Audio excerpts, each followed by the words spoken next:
Good morning, good morning, good morning. This is Phil. I am the Down Under Maker. How is everybody today? Bit of a different type of stream today. It's basically catching up on everything that we've been doing of late, tidying up a few projects and starting a new one. I've just got a few new things going on my system here, so I just need to iron a few quirks out as we go. So hopefully everybody on the various Discord notifications saw that I've now started using a timestamp, which will work for your time zone. So hopefully that should make it easy for you guys to catch my streams. I don't see anybody in chat as of yet, but hopefully there are a few people around and we can then talk as we go. Now, projects for today. I got a new replacement servo for the Roady Truck.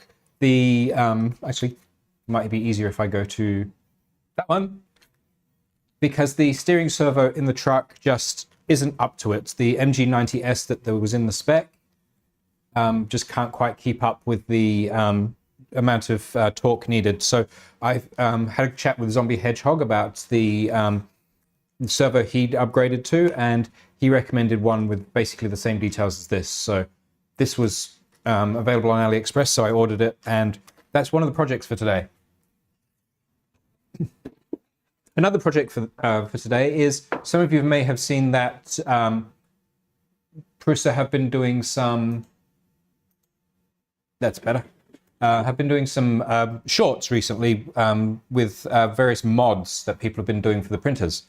This popped up in my feed, and it looks like it might work for me. It's basically a filament enclosure for the side of the Core One, and what that's going to mean is I'm going to have hopefully a lot less of my filament going off while using the Core One. Even a few minutes ago, just before the start of stream, I ended up in a situation where I had a filament break because the filament's starting to get a bit old, and fortunately the filament sensor caught it, and I was able to swap out the filament. But it was, yeah, I need to do something about the situation I'm in with regards to the humidity in this room. Hopefully as the winter ends and spring and then summer come, it will be a lot drier and a lot easier to work with filaments in this room. Next up, as a second project, I have been working on yet another Roady Truck. Why? Number one, the blue and red one is for my daughter, and this one is going to be for my son, Ryder, who was on the stream a few weeks ago. He is not big enough for an RC truck, so I've done a little bit of playing with the geometry and the alignments, and also made some little spaces for the diffs where to put in where the motors would be to keep the axle straight. And it's a push truck. It's basically a 3D printed Tonka toy at this point. I've got the doors currently printing on the Core One behind me, and hopefully, if everything else goes to crap, we can finish putting this together. This is entirely printed on the Core One, and one takeaway from having done this all on the Core One, I should have always done the slicing in a Prusa slicer, even for the ender that I printed the first truck on. There's some funky stuff that they do in the 3MFs with the profiles, and unless you've got Prusa Slicer to read all of the 3MF headers to actually capture all of those funky things that they're doing, you're basically setting yourself up to fail. And that's in some cases maybe why we've had so much trouble putting together the blue and red one. Purely and simply, we couldn't take advantage of some of the funky things that they were doing in the profiles to make things work. Where am I up to on this? It's basically up to needing the front window putting on, the side doors putting on, and so front window, side doors, and the piston cylinder needs connecting, and we need to put the back panel on the cab. There's no windows yet either, so I do need to cut out the windows at some stage. Maybe we'll do that on stream today, maybe we won't. Depends if you guys want to be really bored by all of this. Now, I can see that there's a couple of people in chat, but I haven't got my chat open. Bear with me one moment, it's not loaded up. There, that button.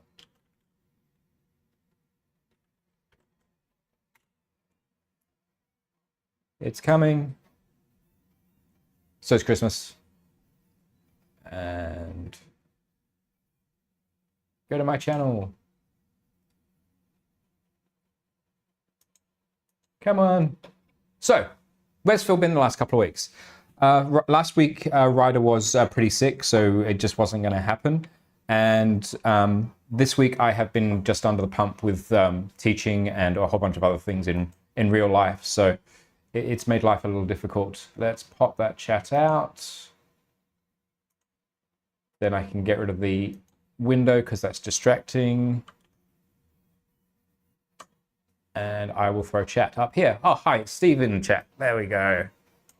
Steve, I still haven't heard from your mate, but I'm not stressed about that. We'll work that out later in the day. Oh yeah, other things in Phil's private life. He got a new car. The BYD C Line 7 finally turned up. Lots of mucking about, backwards and forwardings. Finally able to pick it up yesterday evening. And the kids love it. They were going, oh my goodness, the moon, because it's got this big, huge moon roof and stuff. So yeah, that's all been fun and games. So let's get rid of this one first. Let's bring in the blue and red one. Now that's not going to come out any easily, so flip the truck on its head. Don't stress it, Steve. I'm not in a huge hurry for it.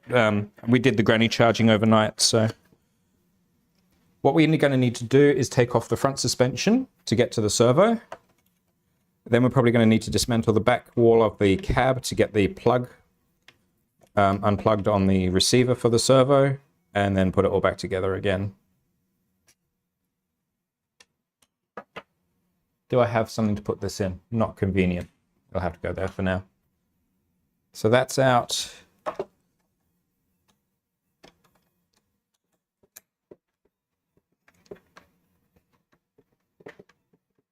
Nick! How's life, Nick? You missed a little bit of what's going on today. Today we're pulling apart the front suspension on the Roady to fit an upgraded servo. I had a chat with Zombie about getting a more suitable servo, and based on what he picked, I picked one. So that's what we're doing first up. Next up, we'll probably put together the filament box that I found on printables that Prusa had been promoting, and we'll go from there. And while we're doing all of this, we'll have a chat about my experience with the Core One, which has been far from perfect. I think first of all, we're going to need to undo the piston. This side or this side? Don't make my life hard.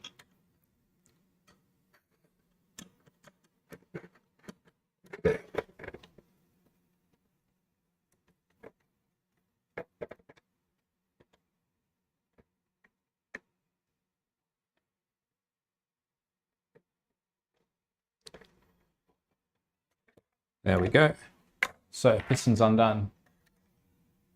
That means we can fold that all the way back. Piston falls out of the way. And there's two screws down here at the back of the cab to hopefully be able to lift the whole thing off. Now, I was saying at the beginning of stream, Nick, that I probably should have printed this version of the truck in using Prusa Slicer for the slicing, even though it's for the ender, because I've learned things. I've printed a whole nother truck for Ryder using Prusa Slicer and the Core One, and yeah, it's been a completely different build experience. So that is in channel 1.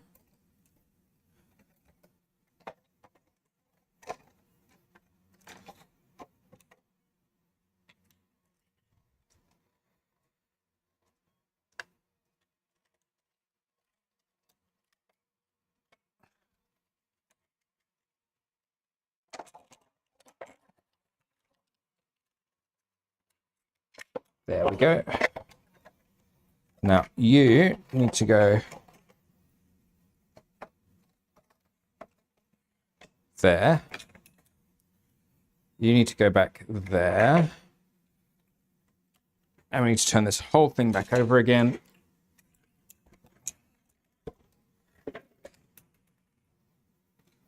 Don't know where that screw came from. That's disturbing. Okay. So we need to do it from that side. How much slack have I got here? Not very much.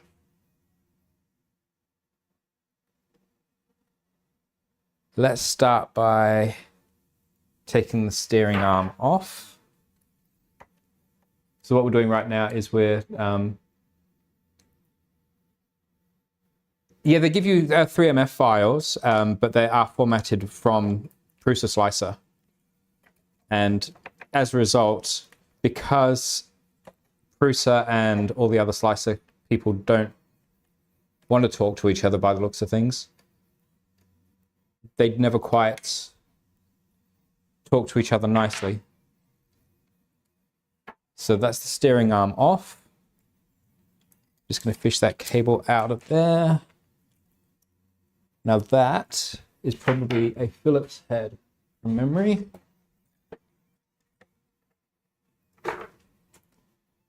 Yes. I don't have any Phillips head here. One moment.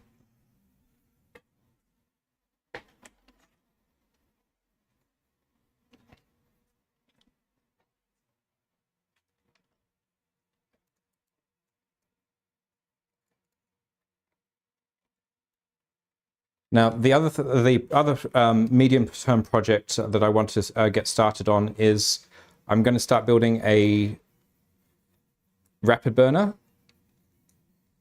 I'm not sure which printer it's going to go on, but I want to build a rapid burner using all of the Phaetus gear I've got. And a company I won't name has already sent me, and I've already tested a new tool headboard that I'm going to use on it. So hopefully that will mean that if the timing all works out, we'll be able to finish putting the tool head together just as those boards go on sale. And I can be like those big YouTube streamers, and we can hopefully get this thing out just as the launch happens, and I can scoop lots and lots of views from it.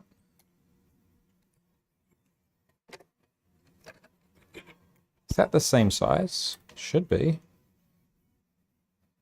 It's marginally bigger.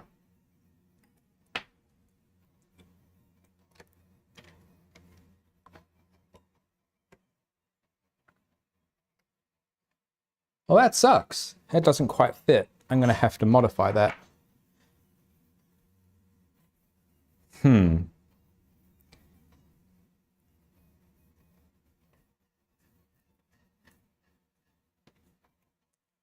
it one more time.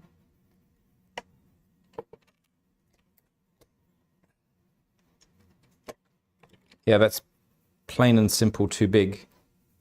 That's going to involve lots of scalpel work, I think. So, discretion is the better part of valor. I'm going to call it on the servo install. And I'm going to put this to one side and do that offline, or maybe next week, because the whole motor housing has to be dismantled to do that mod, I think, to get that going. So 1, 2, 3, 4 screws. Do I have any little baggies around to put that in? One there. So what's it been like dealing with the Core One? Not perfect. I had a few situations where, not necessarily the printer's fault, but the printer's design made life very, very difficult to fix. The red filament that I used on the Roady, it shattered in the PTFE tube, and it was basically impossible to get it out. It sucked. Morning, Clownhammer. It really, really did suck. It spent 40 minutes stripping down the printer to get to the PTFE so I could take it out. And yeah, then I had to use a length of PETG to basically plunger the the little tiny shards of filament out of the PTFE. And because they all had very sharp ends on them. Oh, Brad's here too. Brent's here. Oh, hi everybody. Sorry I missed those who came in. So yeah, when the filament shattered, it had the very sharp ends on it, and they were catching up. What's going on with this? Go out. Go out.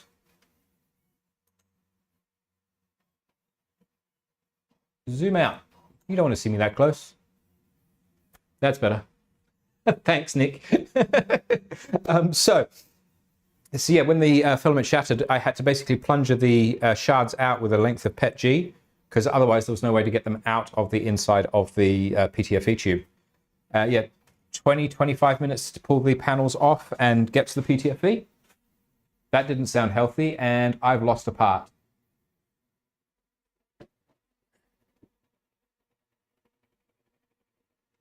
Okay. I've lost 2 parts, 3 parts.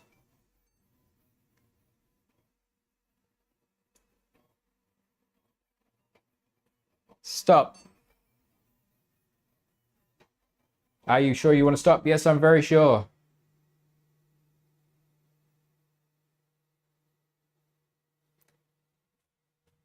Man, I miss individual part cancelling on Clipper.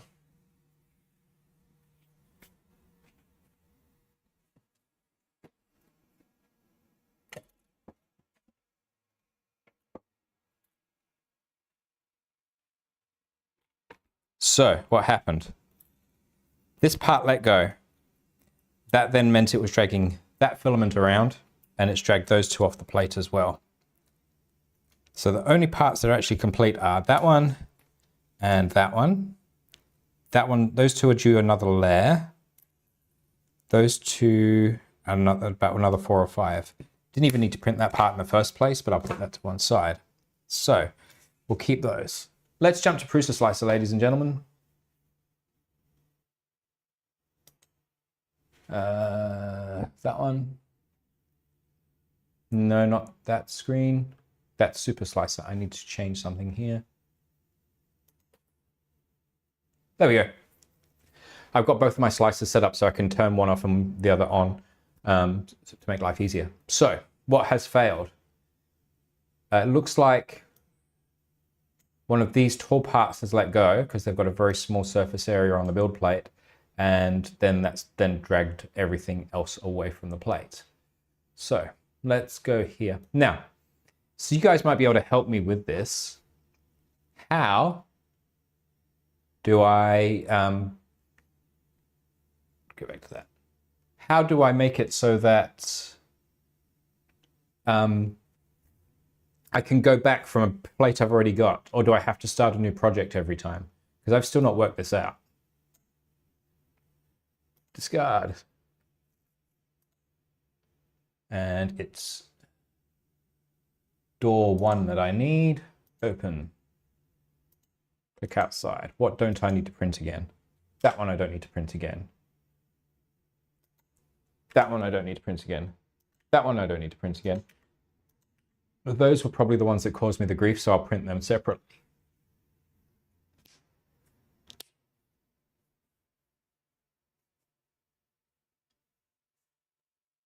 Terry pressure. I have an annoying filament clog in my Qidi Plus 4. I printed yes. Oh, that would suck because then you'd have heat creep. Well, my situation with the filament break, well, shattering. If I had had this printer as a brand new person, I probably would have just given up. It was that bad. Now, this is obviously not gripping very well, so I'm also going to give it a good clean. There. I visited my optometrist the other day and they were throwing out boxes of expired lens cleaning wipes. And it's basically just isopropyl on a tissue.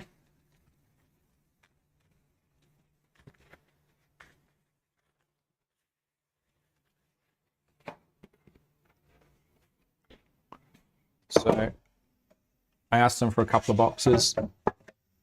We're doing just that. I've also got Dawn the detergent stuff.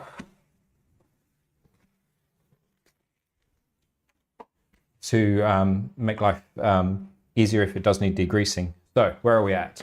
We have all the parts we need ready to go. Slice now. Now, if I was playing G-Code Golf, have you guys ever played G-Code Golf where you rearrange things on the build plate to get the G-Code time down? I would probably, if I was playing G-Code Golf, I would probably move the doors all close together and rotate the mirrors 90 degrees and put them inside the doors to keep the actual movements as small as possible, but not today. It's probably only going to save 30, 40 seconds. Send to connect. You guys won't be able to see the pop-ups. Set printer to ready, confirm. And hopefully you guys can see that part. So there we go. That's back off to the printer, so that is already half warm, so it shouldn't take too long. Leave those parts there so I know where they are. In fact, no, I won't. I'll put them in the tray of the truck they're going in. So for those of you who came in late, Ryder's getting his own Roady Truck. His is going to be a push-along version. There's no motors in it. I've put spacers in to keep the axles all happy. And I've locked the steering by just simply tightening down the screws really hard. Code Tetris. So that's now sent to the printer. What we can do in the meantime, though, is work on this filament box. So maybe some of you guys saw the Prusa short, maybe some of you guys didn't, but they did a thing where Joe was looking at mods that people had uploaded to printables for the Core One and some of the other printers, the XL, etc. And he was rating them out of however many spools or something like that, 1 to 10, to see how good he thought they were. And this one just made sense for me to keep my filament a little bit drier. Now, they do have some TPU parts for this. I don't have any TPU on hand. I've got some on order, but it's just not turned up yet. So what I'm planning on doing is, rather than using TPU for now, I'm planning on just using some leftover 1/2 mil foam tape just to help seal up the gaps. Now, what we've got, there we go. Just a filament coupler. This is for desiccant. A bit of stringing in there, so I'm going to blast that with a heat gun in a minute. Now, this unit has the possibility to put a hygrometer in it. I'm not going to bother. I'm just going to plug it up with a printed plug, because that was also part of the thing. And these parts are the twist lock that holds the door on. Oh, hi projects, how are you? Now, I've already had a quick look at the how to put it together thing. It's just a case of snap fit that part. Now, I think these were 35 mil screws. I don't remember. Can't find my ruler.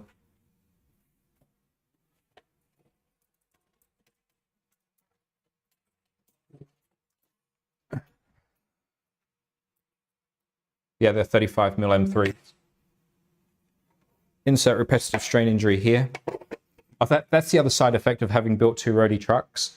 I now have a very, very, very sore elbow and wrist.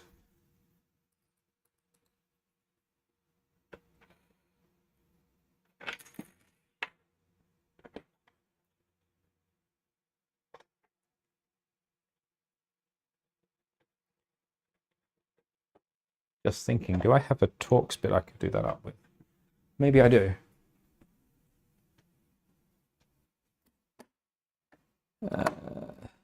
Should be that one.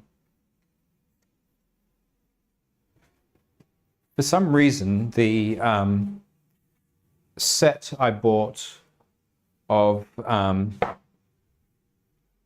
just bits for screwdrivers, etc., it came everything metric except the Allen keys, which are all Imperial.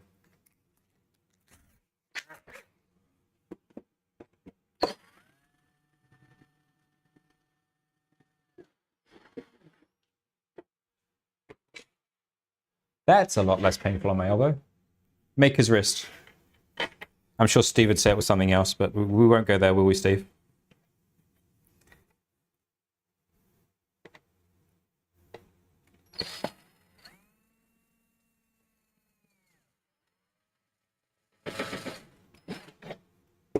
Now, I'm not going to do that all the way up with a power screwdriver. I'm not that much of a heathen.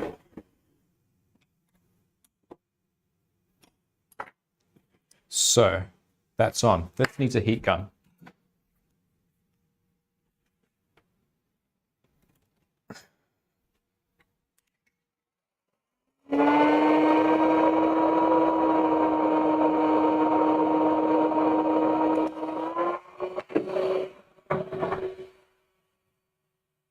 That's better. All the stringing's gone now.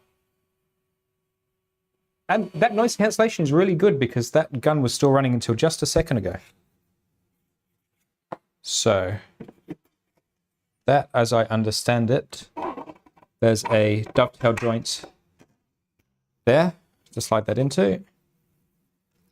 Now, I would assume there'd be a door for that, but I haven't seen one on the files. I have to have another look. Now,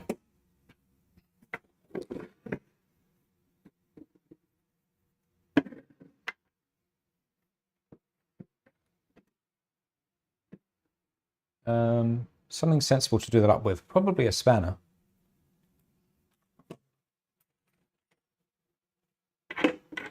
Did Joe send me the right size? Yes, there's one the right size.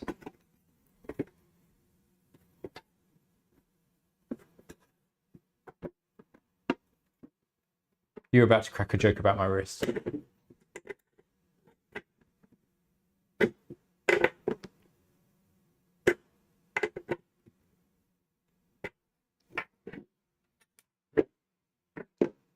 That appears to have gone in straight, so that's a win.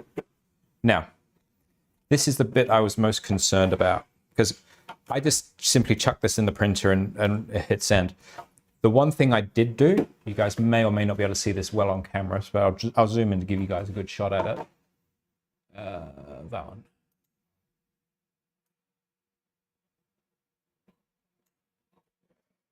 That way. That way, Phil. That way. Zoom. Focus. All the way in. There we go. You can just make it out. I only did one layer of color change for the orange accent. So if you have a look on the sides of the part, you'll see there's a little orange. I timed the color change with only one layer. I should have done 2 layers of orange just to give it a better chance of getting the black layer behind it hidden. It looks all right for me, and I really can't be bothered wasting filament that much to print a whole new door to cover that up. It's only for me. I feel like that hinge is not long for this world, maybe. That's just me. With using those big long 35mm screws, I think it might be okay. Plus, when it's actually mounted in the machine, it actually only comes to that far because of the way the panels do it. It's not the hinge that's going to take the stop. It's going to be the edge of the printer that takes the stop. But hopefully it will be better. So let's explain this little retaining mechanism. This goes in to the center, and then it's got a twist lock. Which way it twists, I can't remember, but it twists. There we go. That locks it into place. But to lock this inside the door panel,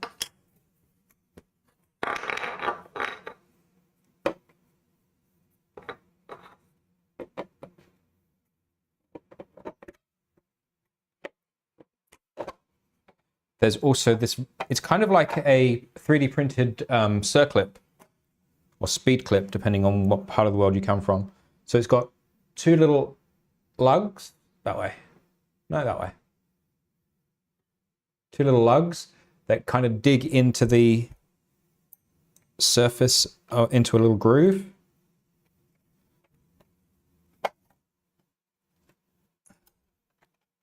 And hopefully that should be enough to retain.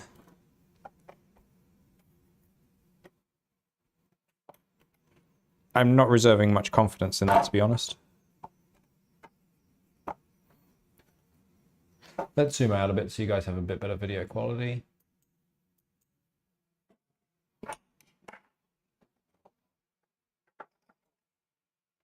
Time will tell. So, turn it to unlocked, slide it into place, twist and lock, and that holds the door reasonably well in place, but it's not an airtight fit, and that clip's already fallen off. So, my thought is I'm going to run the foam tape around the inside of the rim here to provide the air seal for the chamber. And we'll go from there. Is that the right one? That looks like the right one. And that's a piece I already cut.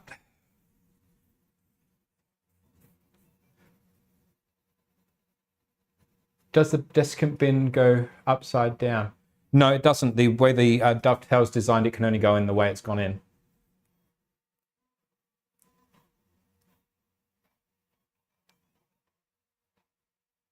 Santa just arrived. Rapido 2 UHF, dryer, and Speedy Powers. Nice, Steve. How much of that is for you and how much is that for the kids, though? Steve has a nasty habit of blaming his kids for his builds.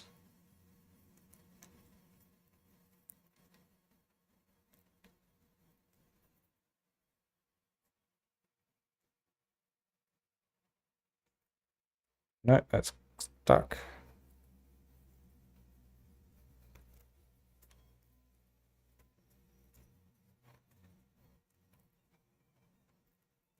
There we go.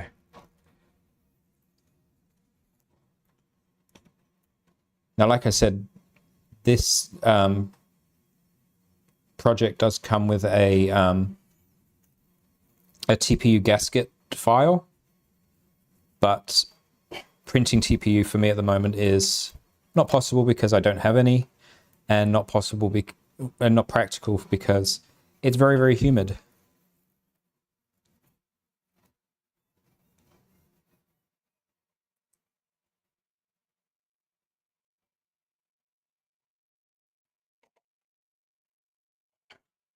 So I think my best option is to use this pre-done foam tape. I think this is the spare door tape from one of my Voron builds.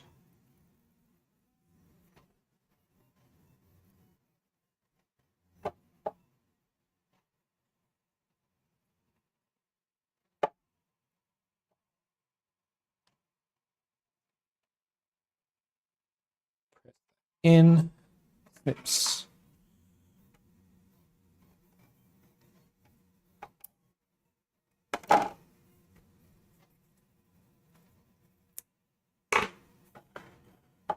Zoom out a little bit more.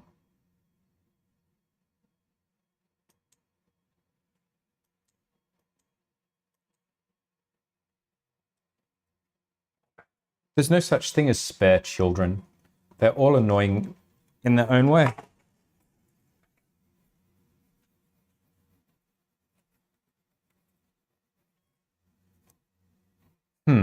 That's going to be awkward. Let's turn the whole thing around.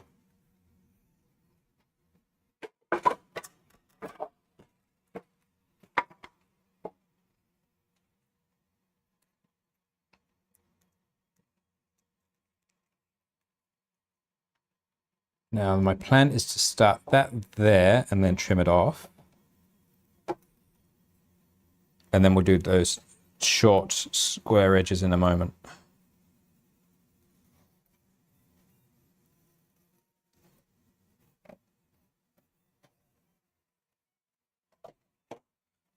Tear that off so it's not getting in my way.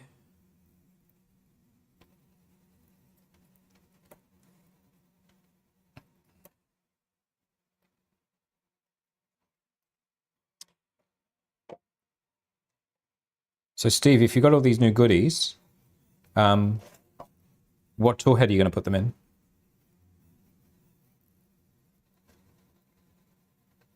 Are you going to build DW's A4T or what's your plan? Oh, new car is awesome, projects.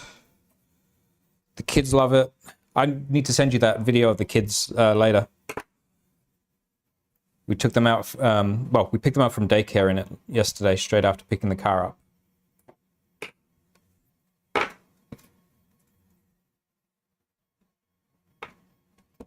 About there.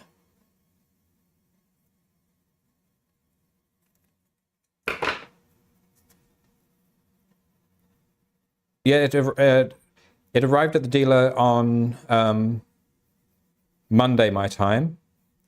They said, oh, the moment your payment goes through, you can come pick it up, which was not quite true because we did a transfer the very next morning as soon as the bank opened to let us raise the limit from our account. And they went, oh, no, the car's not ready, because they were banking on the money taking time to clear when we did an immediate transfer transaction. And so, yeah, they were banking on us taking time to get the money to them. And they hadn't done any of the, like, charging it up or getting all the plastic covers and stuff off it. In fact, there was, when we got to the dealership at 4 o'clock yesterday, our time, it was still on charge, and the delivery techs hadn't even had chance to remove the some of the protection off the seats. In fact, they were still on there. I took the protection off this morning. I don't mind, because I'd rather they left the protection on, because some of the protection I've actually left in place because the kids' car seats are there. Yeah, I called their bluff.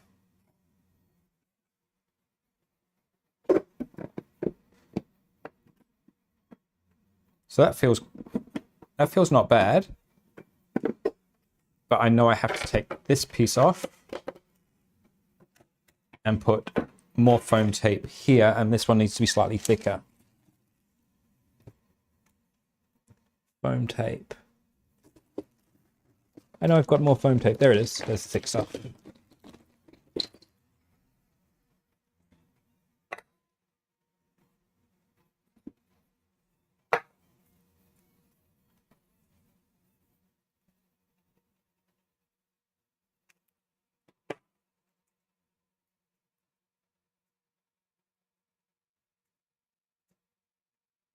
So now my big thing with the new car is I'm going to have to teach my wife all the systems on it that are on board, because we've come from a relatively, let's say, dumb Mazda in terms of the feature set.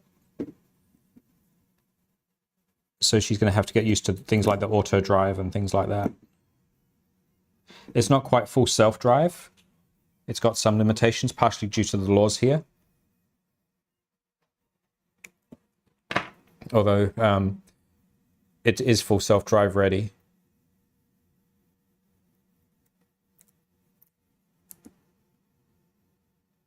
I cut that piece a little bit too short.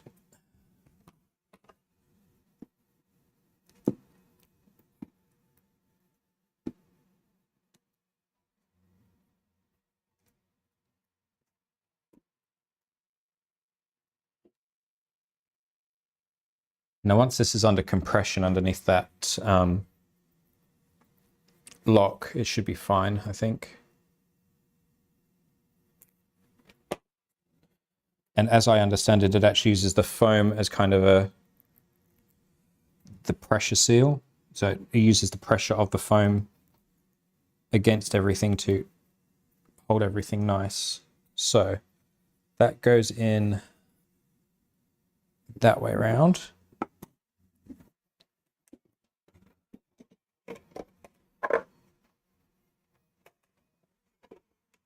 Turn it to unlock, twist, and that feels quite nice and sturdy now, and it feels like there's no give. And the foam, I can see it just squeezes out all the way around. Sorry, let's go to here.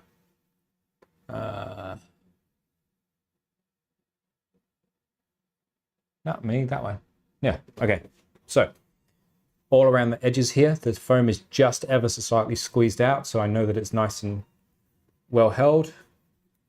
That piece I might just trim off with a blade because it's sticking out a lot further.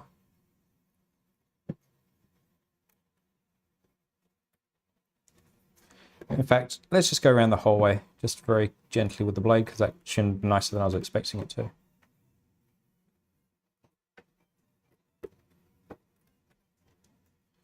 Now what we need to do is once the print finishes, I need to drive the bed all the way to the bottom. And then there's 4 screws on the inside of the Core One that hold the current spool holder in place. And there's matching screw holes already in this, so I'd put it into place. Just saw the Cybertruck close up.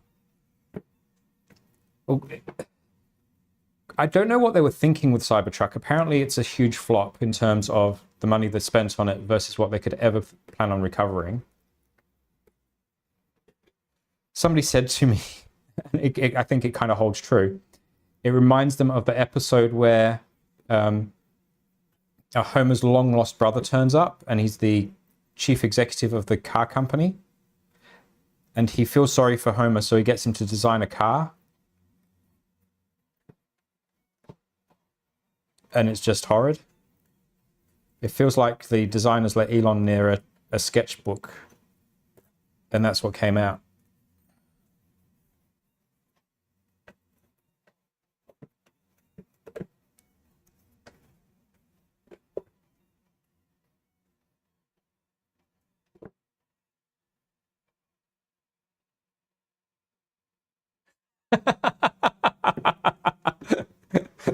Dude, that's pretty harsh. One thing I've learned from all my friends who've got divorced, don't piss off their ex. Just leads to misery.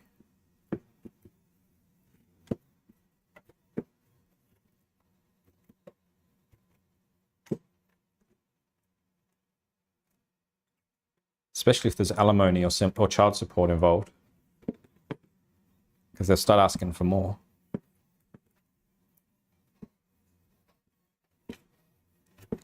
That didn't clean up as well as I was hoping, but that's fine. That's all good. So, we have our spool holder done. Let's see if now that there's that extra back pressure on this clip, it actually holds in place better. If I can pick it up. Let's go that one.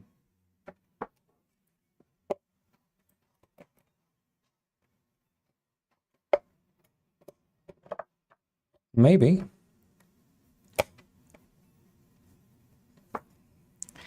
I think if I was doing this, I would have designed the groove that this goes into to be more or less all the way around, like you'd do in an engineering situation.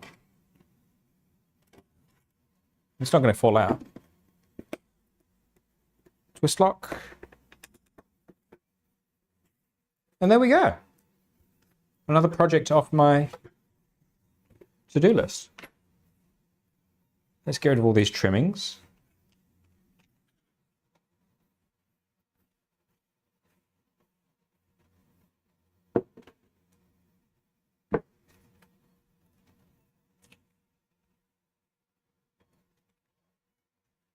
It was a tough balance negotiating without crossing a line.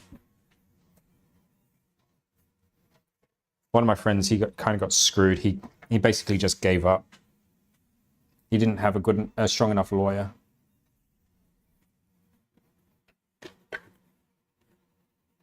So that goes there. So let's see if I can give you a view of what's going on over here. And side cam. So the spool holder that's in there currently is coming out, and behind here is 4 screws, and once those 4 screws are out, it means that I can then just simply use those same 4 screws to screw this into the same spot. Something that's very much worth knowing is that don't mess with the PTFE that's in the printer, this part here. There's actually a little piece of PTFE that stops here. Don't mess with that. Just leave that alone. That's part of the filament sensor. And if you muck that up, as I learned when I was doing that strip down, yeah, it's a world of hurt and woe to fix that up. Let's just raise that camera up a little. So you got something going on in the background while we do some other stuff. So let's put that to one side.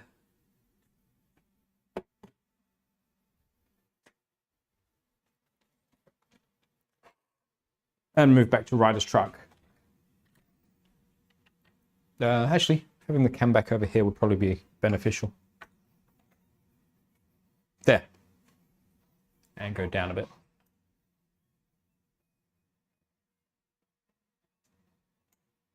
There. So, where am I at with this truck? Back wall, window trim, the doors, the exhaust pipe, door latches. We can put the door latches into the door.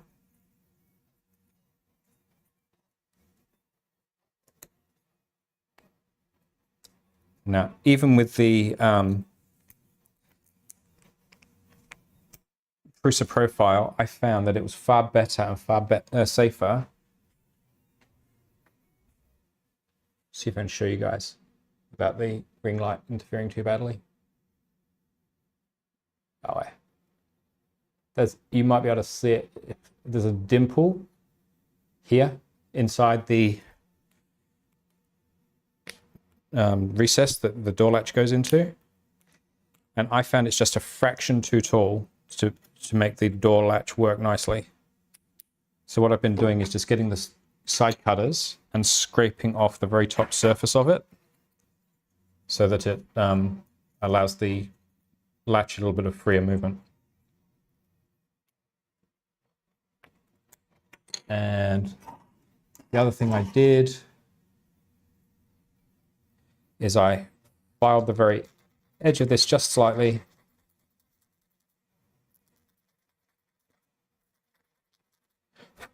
Again, just to give myself a little bit more clearance.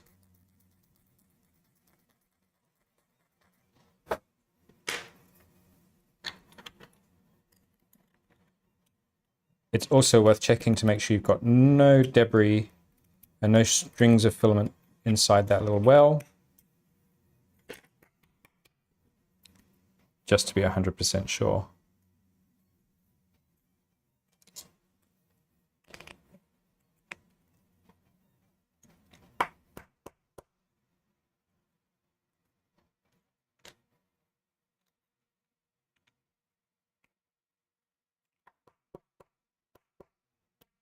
And that's in. Very tight, but they do loosen up a little bit. Let's get rid of that. Other door, what to do with the other latch? There it is.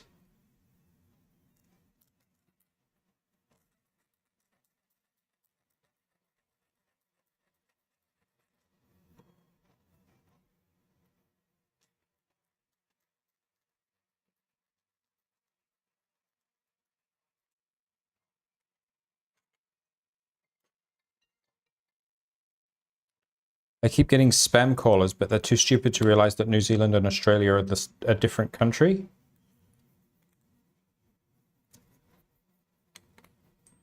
So we have a different country code.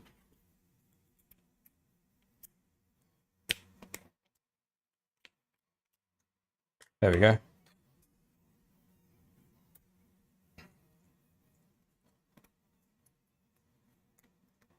And that one, it fits even nicer. That's a really nice fit. So that's the door panels ready for when the door interiors finish printing.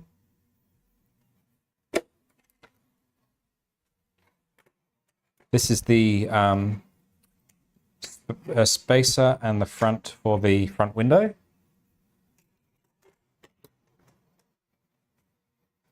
That is the insert which goes into here to hold the window in.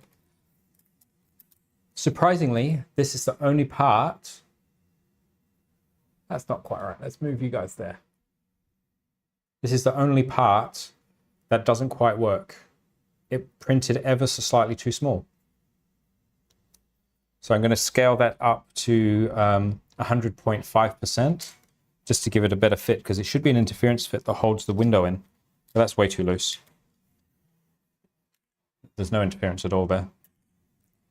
And you can't use glue because it mists up the clear windows.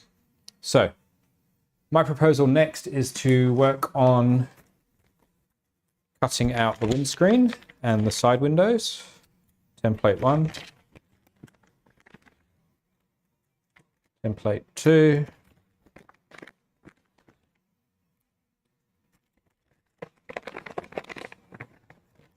There's the rear window template. May as well do it all while we're here. And where did I put my scalpels?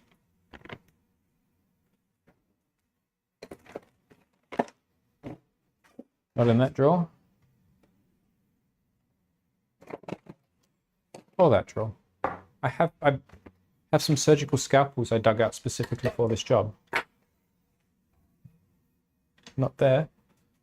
Let's put this out of the way so I don't knock it off.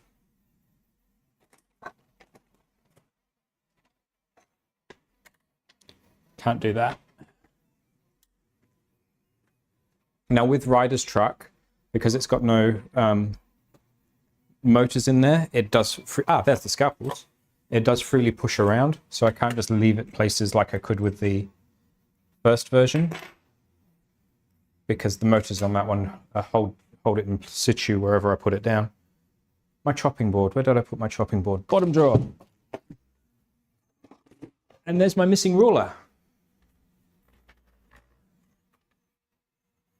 That's what she said.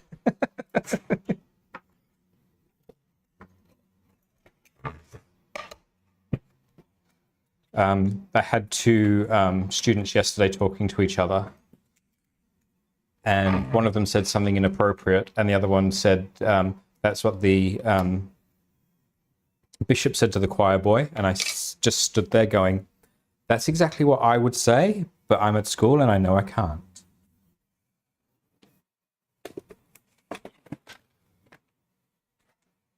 So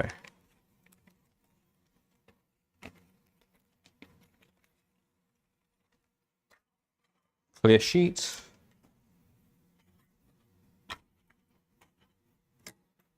Now, that's a round nose and that's a pointy nose. I think the pointy nose is going to be better for this. More likely to take my fingers off. Gah! Yep. Cancel.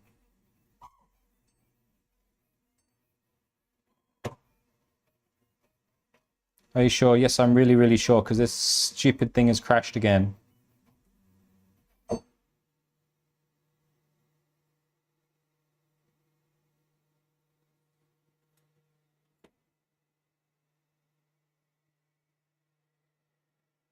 Right, let's do a post-mortem. What's happened?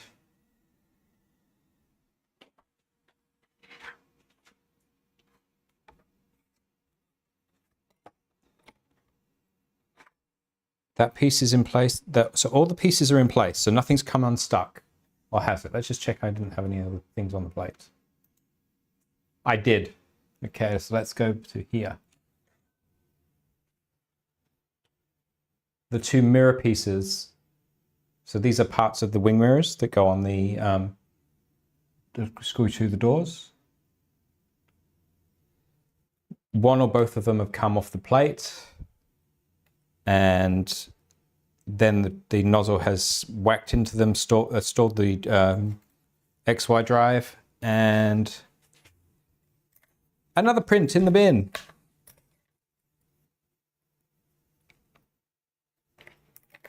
And it sucks because it looks like those doors were maybe 1 or 2 layers off being done for the top parts. Hi, Maker Viking. I'm a little frustrated, but everybody else seems to be having fun and watching me being frustrated. So let's clear off this plate of the stuff we don't need. Delete, delete, delete, delete, delete, delete, delete. Let's. Why doesn't that? Slice now. Send to connect.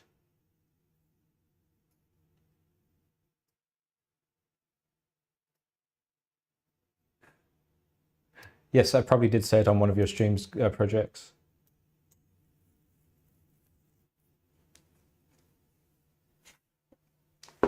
Okay, let's go to connect to make sure it's printing.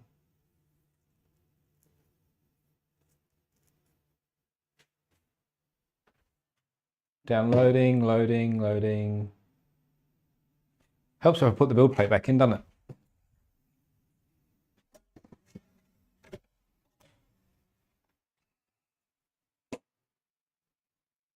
And that's going. It reckons there's only 28 minutes on that print, so we might get to do some door putting togethering.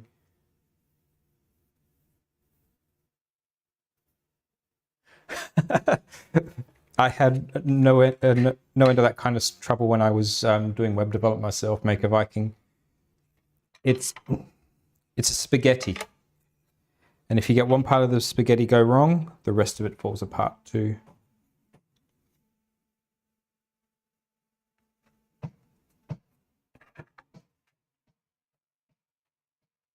So you guys are getting to see it warts and all with this Core One. They are not perfect. And it's not like I built this one myself. This was a factory assembled one. They sent me a fully assembled.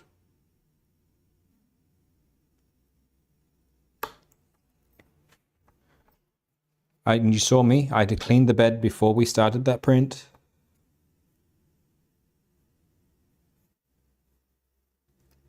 So it's not like I had a dirty bed. It was cleaned down fresh with ISO just before we started.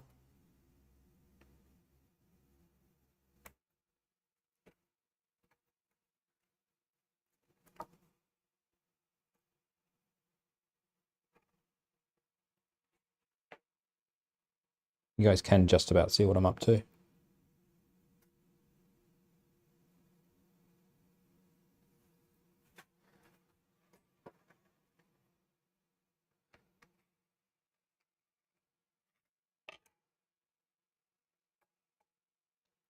While I was at school yesterday, if I was smart, I would have taken this in and done on the laser. But I'm not smart.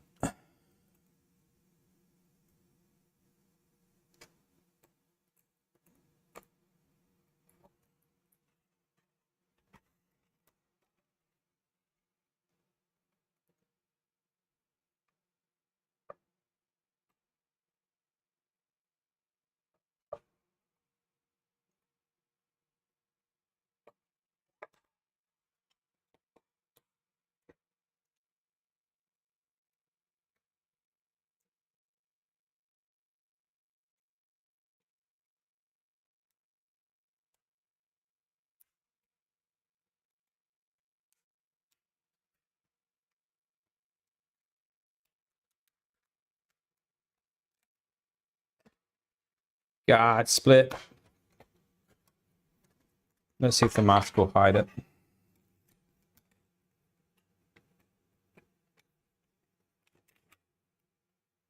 Maybe. Yeah, the mask will hide it. I'm not going to stress that then.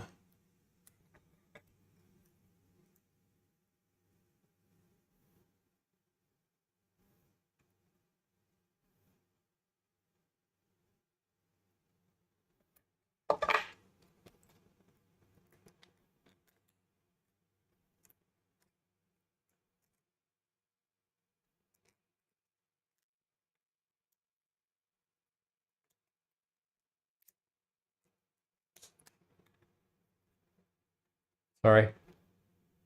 Yeah, we all need a laser. Everybody needs a good laser.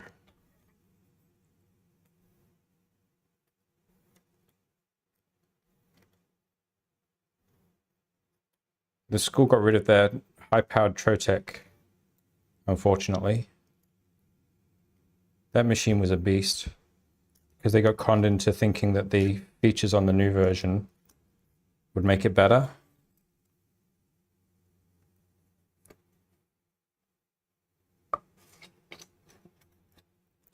But what they did was actually downgrade because it's a lot slower, because it went down from a 150 watt laser to an 80 watt.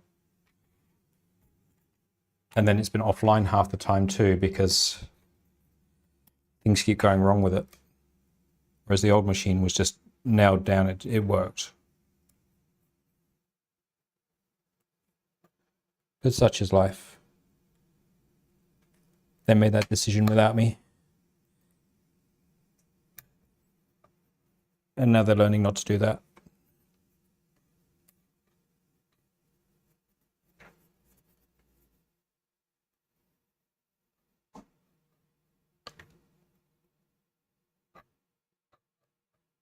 So this is one of the side windows that I'm currently cutting. I'm not narrating too much because I know most of you guys were on stream when I did this the first time around. Plus I like to concentrate when I've got very sharp knives in my hand. Otherwise I end up in a world of hurt.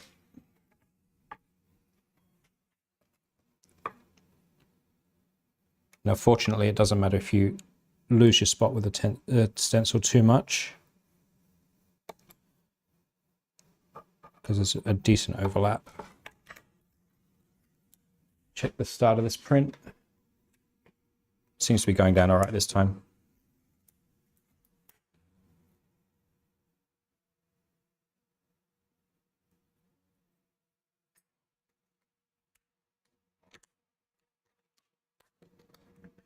Make a Viking, none of us have room for a laser. We end up making room for a laser.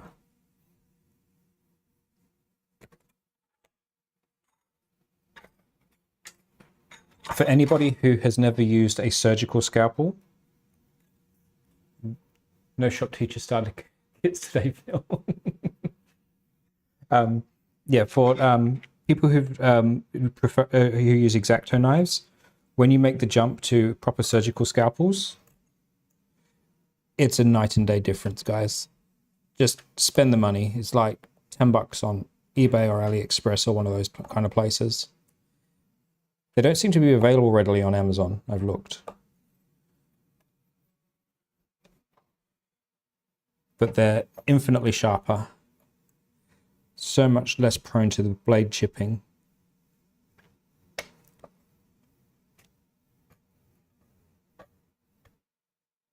And also the blades come in little foil wrappers so they stay fresh. You don't end up losing edge just because the blade's been sitting out in the air, slowly corroding.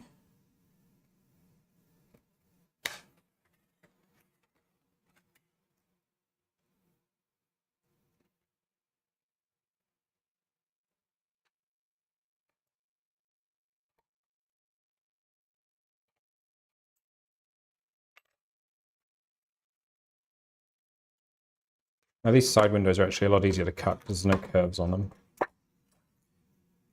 Cutting this polystyrene sheet when there's curves is where you end up with the stress marks.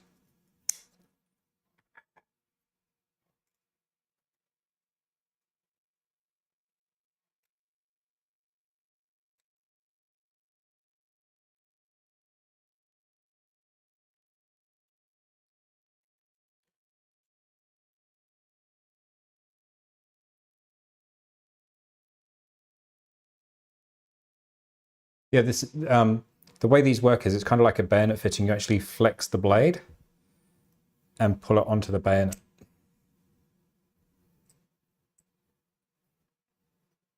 Now, ideally you would do this using the foil, but I don't have the foil, so I'll do it that way so I don't slice it into my fingers. So that's the back window and the side windows done. Now for the windscreen.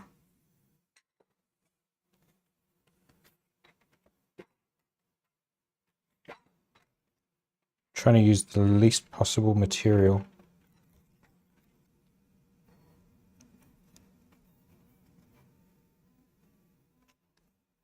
That's the best place.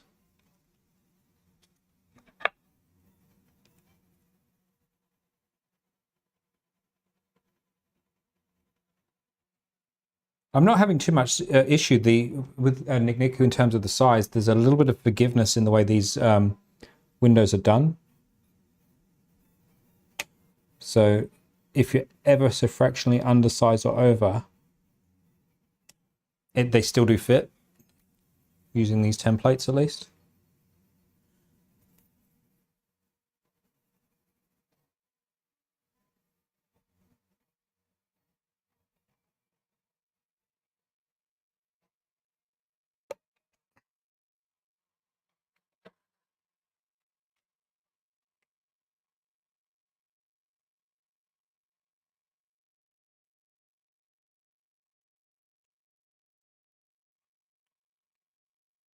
Now, one of the issues I'm having right now, and you might be able to see it, is I've got a reflection from the overhead light, which makes it difficult to see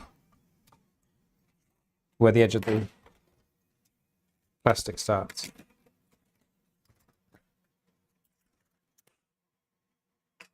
And with that surgical scalpel, 2 passes and I was right the way through the 0.4 material, which is awesome.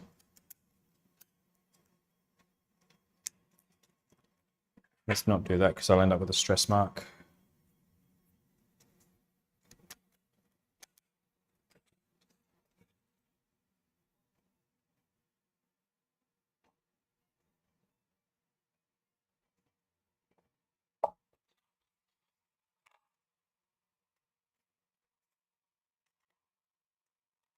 If you're able to cut deep enough in the first pass, you end up with a decent track to follow with in the second pass with the knife blade. So that makes it easier to trim up if you need to. That's not quite right there.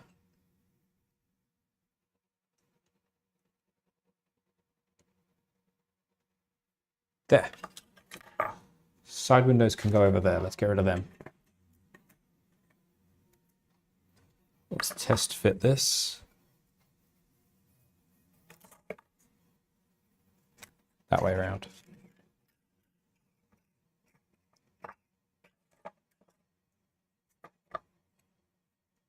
Now, even using the Prusa 3MF settings for the overhangs and the supports, they weren't perfect.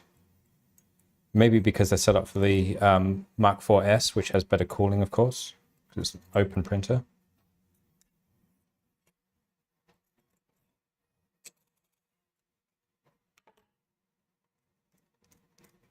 There we go.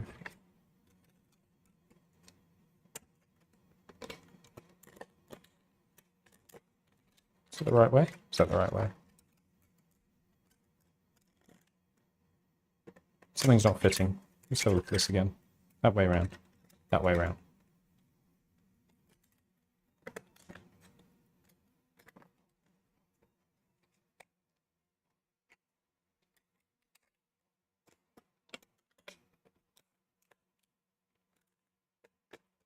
It feels like it's way too big for some reason.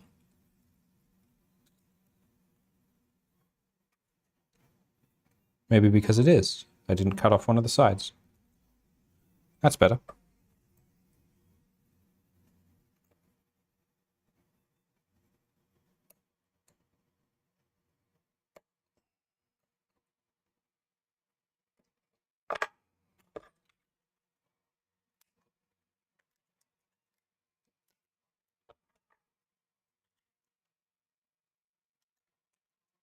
Come on, Phil, start talking to people. You've gone quiet. Night projects.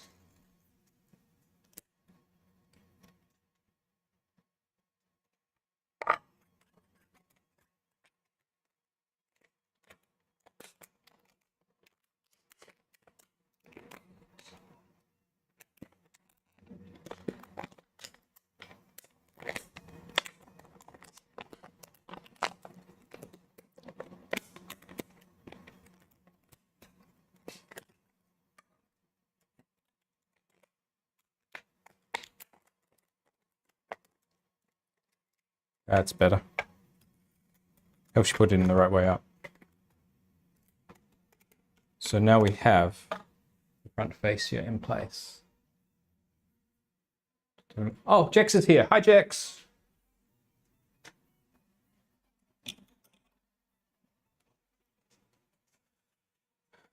So Jex, you're playing catch up. What we've been doing is we've been putting together a filament box for the Core One. We were going to change the steering servo on the original Roady Truck, but we ran into a snag, so we put that on pause and I need to make some adjustments. So now we're working on Ryder's Roady Truck, which is not radio control, it's just a push along. And I'm just cutting out the windows. So we're going to need that instruction manual, aren't we? Let's get rid of that. Go to there. Copy that.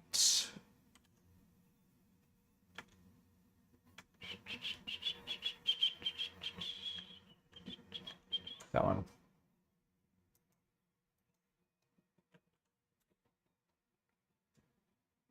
That one. Okay, instruction manual.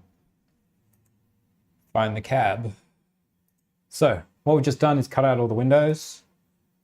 I've already done most of this assembly. I've put the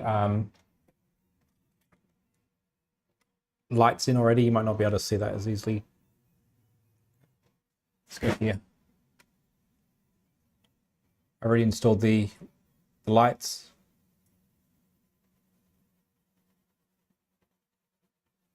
Already installed the roof panel.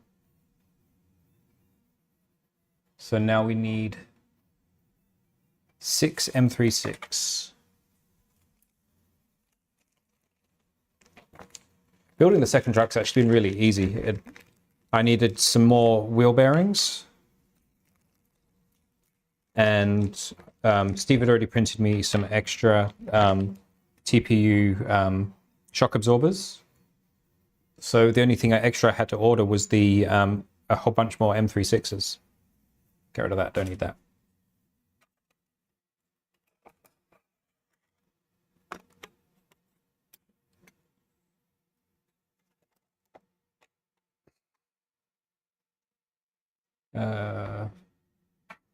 That's not the right one, that's the bigger one from the project. So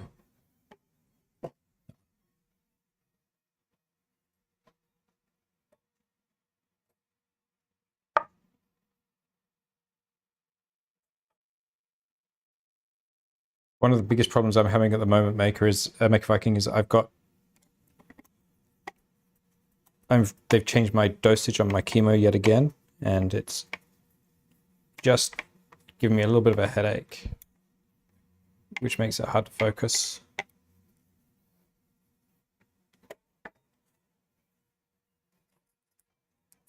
So which goes to the inner two? Okay. That's right, I've already installed the dashboard. Need to uninstall the dashboard.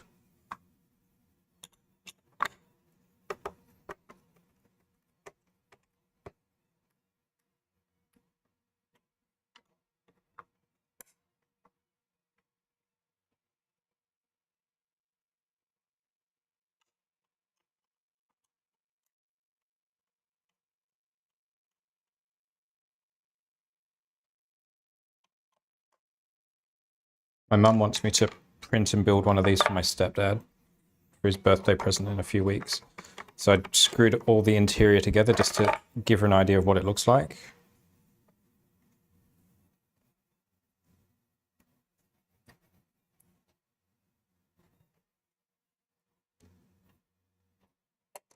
There we go. That's going in.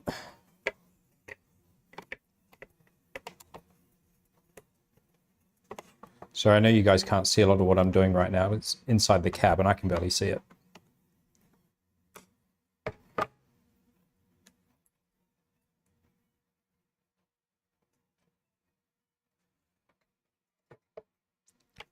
Yeah, you guys in the US are kind of spoiled in terms of product availability a lot of the time. Like fasteners and things are easy for you guys.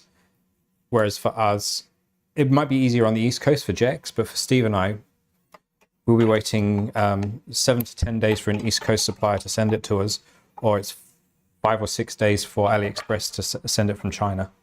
So 99 times out of 100, it's going to come from China. It's usually cheaper from them too.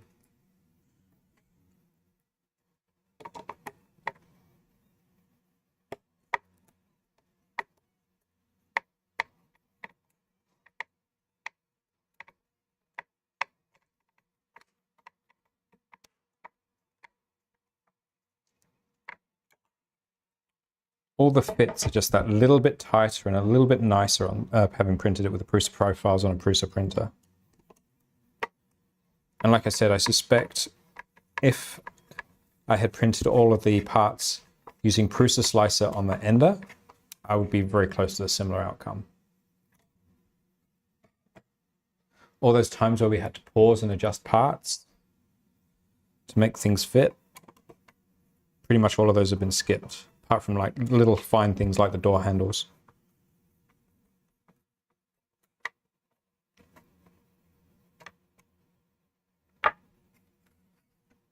So there we have it, front window and front window mask installed.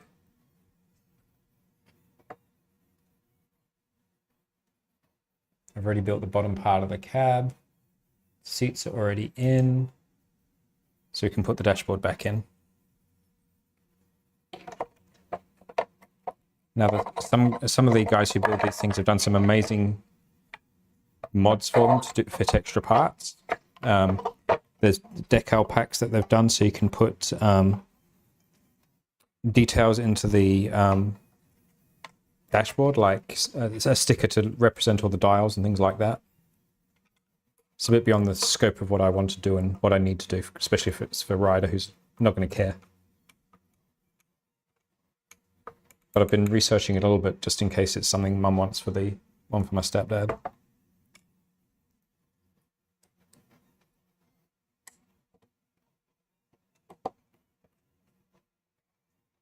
So what I'm doing is I'm just screwing the dashboard back into place. Then there's a bulkhead screw I need to tighten back up, which locks it all together again.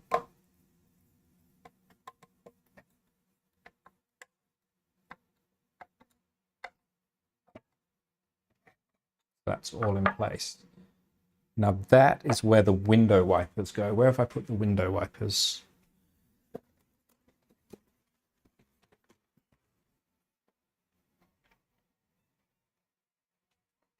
Hide that, you guys aren't allowed to see that.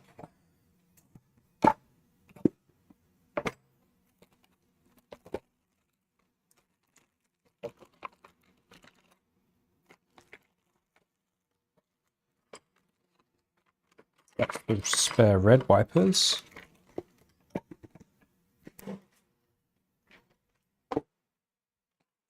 Aha, window wipers. The detail parts for the back of the cab. And they go in the back of the chassis from memory.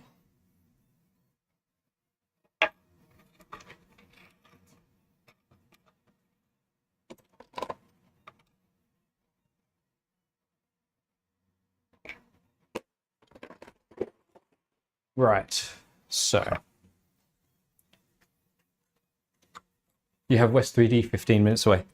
That's not a good thing, Nick. That's an expensive thing. So just going through this guide, putting the doors together, we're not going to bother. They go on last. Windscreen wipers go this way up. That's right, they didn't print quite right.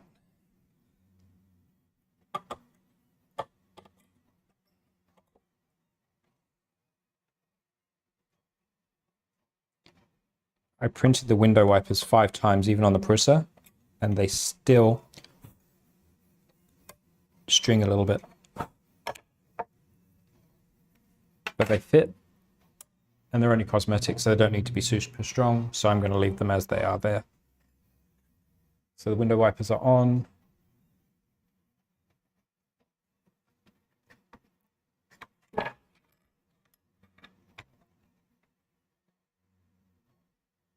Let's go to the next page in the manual to show you guys what I'm seeing. So just inserted the windscreen wipers. Now next I should be using the insert to hold the rear window in. I'm not going to bother with that, and I'm also not going to worry about the 3D Sets logo. I'm going to, because the insert can go in at any time. I've done that before. Next, the bunk bed can go in.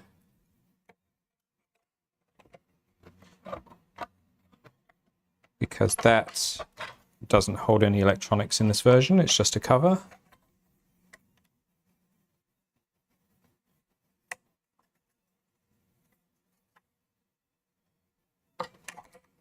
There, that's it.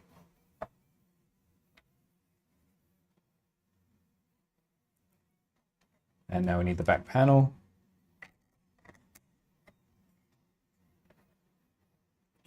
And didn't we have this last time where we were like, okay, the back goes there, but what screws do we use?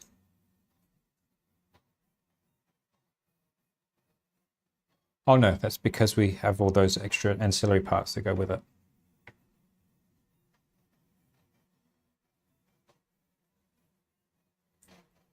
So this side has the air intake.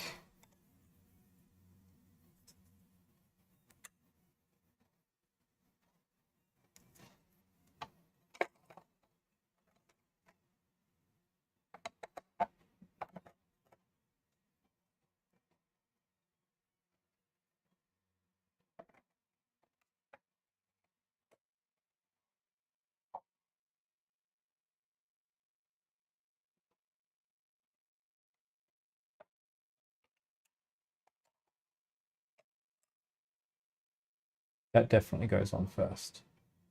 So that's a whole bunch of M3/8s.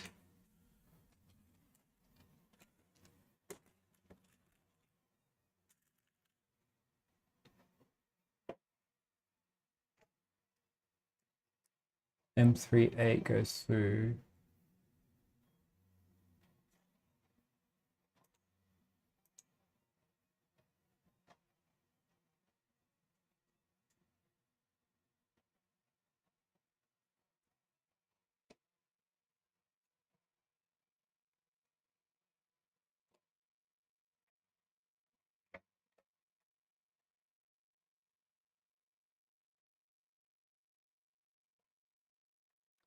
Sorry guys, I know you're probably overseeing me screw together roadie trucks, but I was hoping we'd be doing something more fun like installing that servo.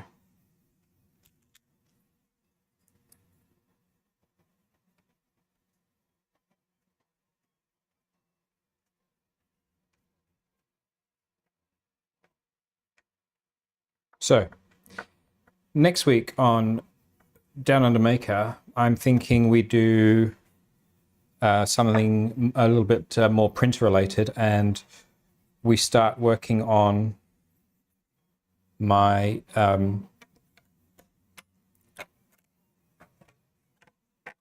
Rapido, etc., and putting them into the tool head. But I need to work out a color scheme. And as I've told you guys before, that's not my thing.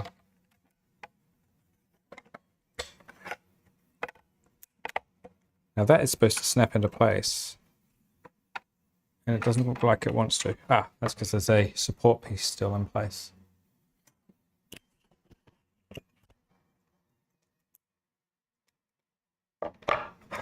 It's like, why isn't this fitting? It's because the support was still there. What size screw goes in the bottom? M316.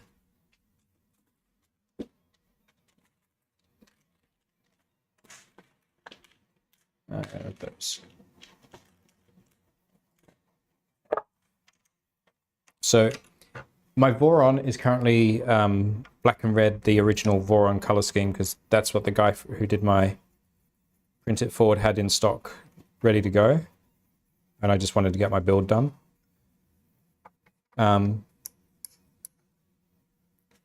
M316, really? Yeah, it must be. Ah, it's what locks the whole cab together.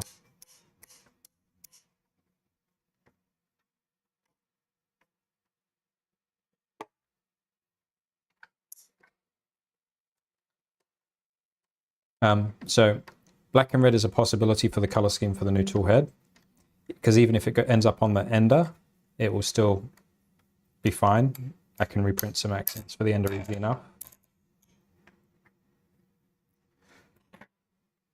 Or we could do something completely off the wall and different. I have basically all the filaments up behind me. All those up there to pick from. So we can go a bit nuts and print whatever. So if you guys can help me, that'd be awesome. Keela has good taste in printer colors, but she also likes kitty cat ears. And kitty cat ears are bad. Hi Keela, if you're watching in VOD.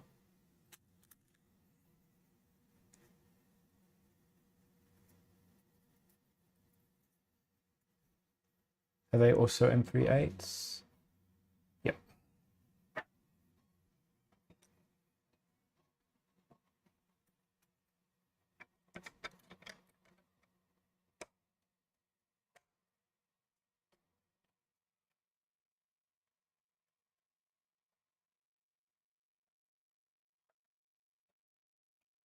How many weeks sooner do you reckon Jeremy would have finished the stealth changer if Keela hadn't demanded kitty cat ears?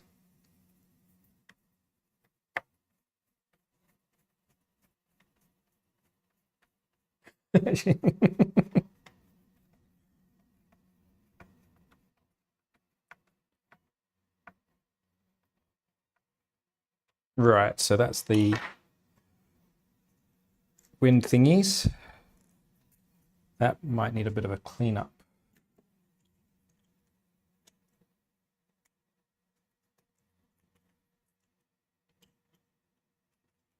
For some of the finer parts, I've been using quite strong brims. And I found out to my dismay that Prusa Slicer doesn't support brim ears, which sucks. So you can't do Mickey Mouse ears unless you do them yourself.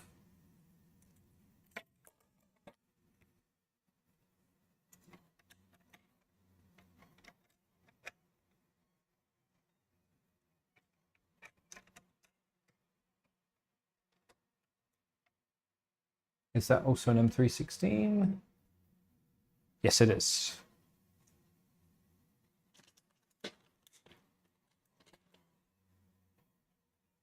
I just bought some Cookie Cat ABS. This is a gradient of pink, blue, purple, and yellow. Building for an NG for your girlfriend.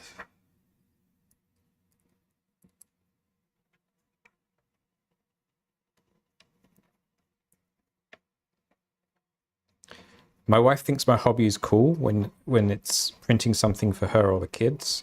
The rest of the time, my wife has no interest in 3D printing at all.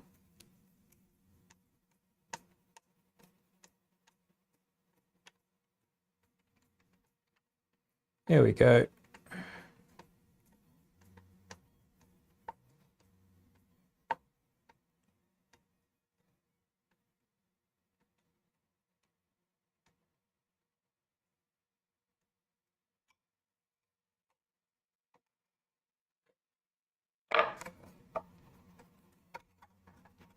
Ah, the bunk bed moved. There we go.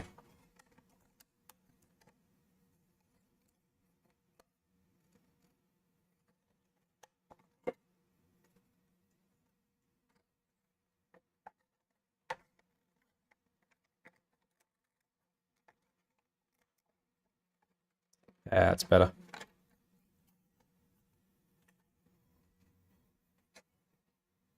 That's it. Snapped into place. Sweet. So, where are we at? We've got the cab done. Steering wheel's in, seats are in.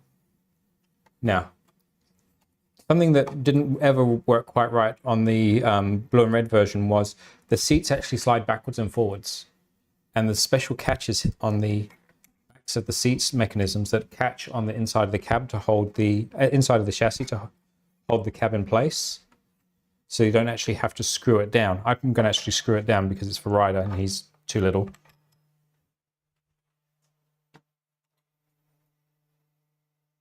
And the Core One print is done.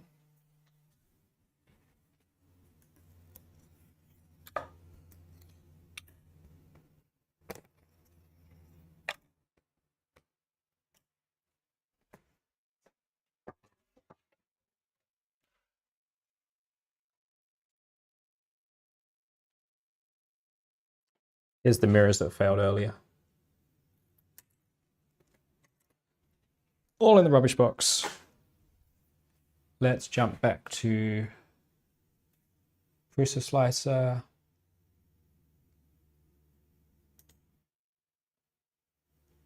You guys can't see that tab because of the way they do the software.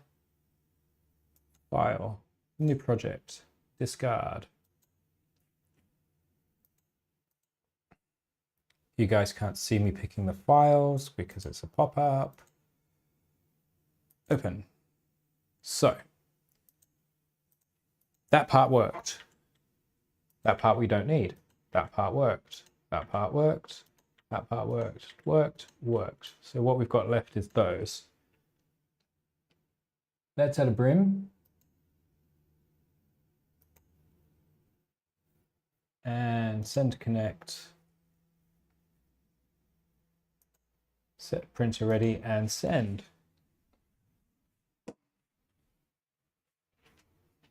That's probably not going to finish till just before the end of stream, but it might give us something to work with. Just to finish up with.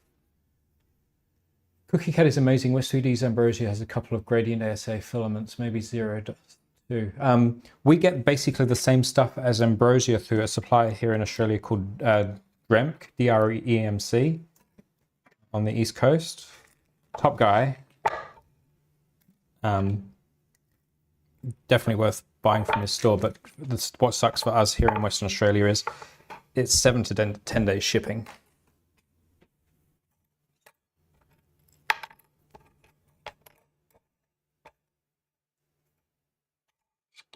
So that's all the door interior parts.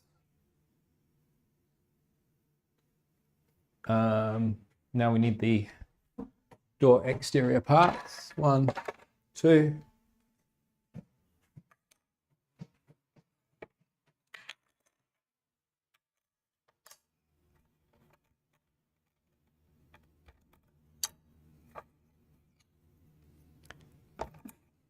That matches with that. Or does it? No, that matches with that.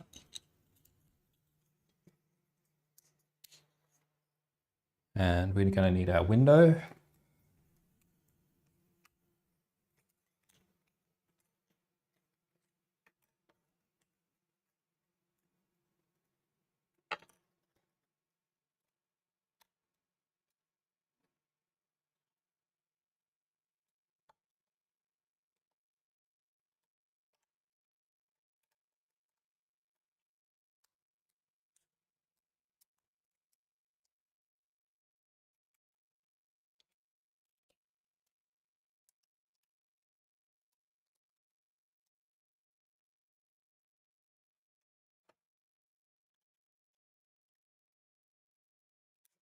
And from memory, the doors were M36, but we'll just double check.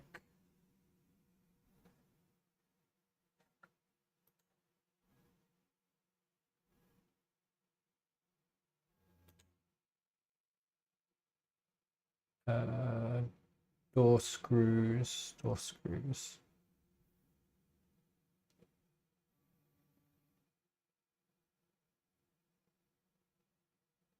Is this another one of the times where they didn't specify it?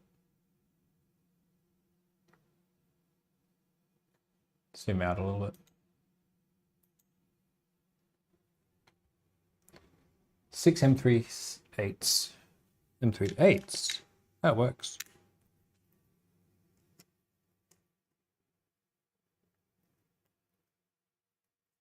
Hi, Steve.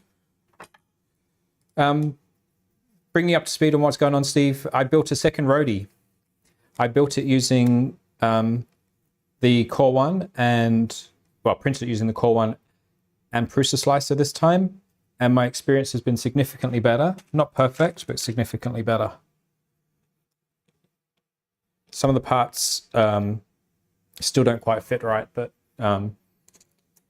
it's been less of a chore. And I do suspect that some of the woes that I talked to you about wouldn't have happened if I'd sliced in Prusa Slicer rather than Super Slicer, even though I was printing it on the Ender.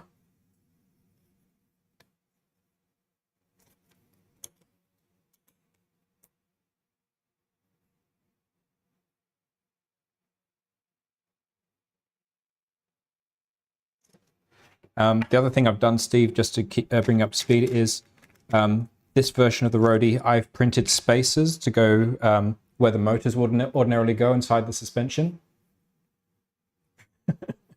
So there's no motors going in this one because it's for my little boy who's just about to turn 2. So it's going to be like a big push-along Tonka truck.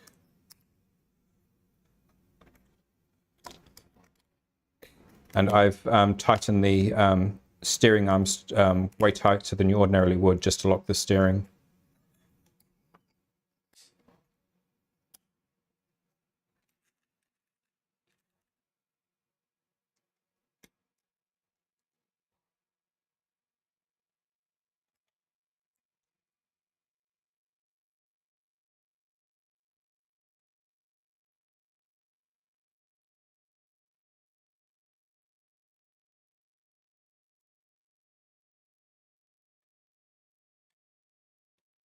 And the other thing that have been going on was we've been printing these door interior parts, and this is the 3rd lot of door interior part prints we've done this stream, because something's not quite right and they keep popping off the bed, even though we actually on stream clean the bed.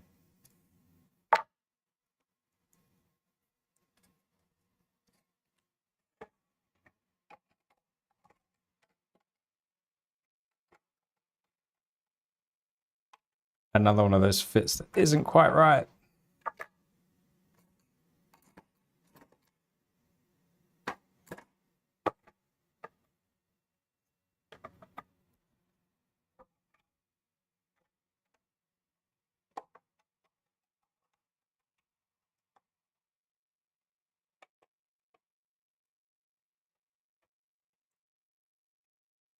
So that door is in. Where's my yellow filament? In the dryer, I think. Yep.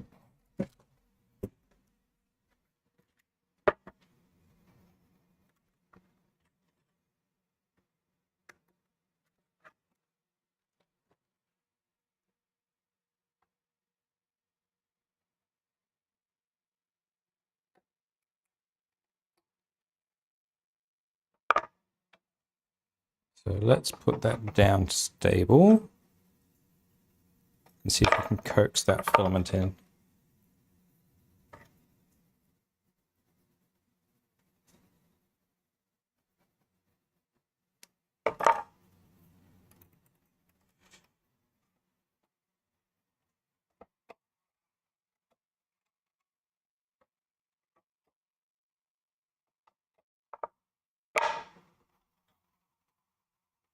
I think I might just need to drill out that hole just slightly.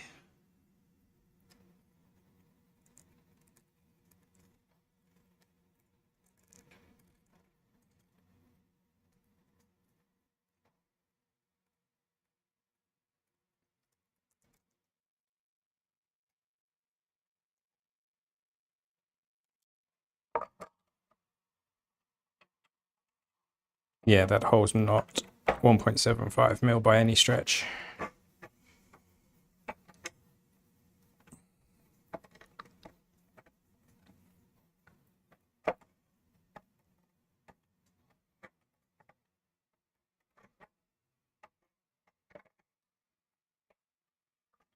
Time to head to bed. That's no worries, Brad. Thanks for joining us.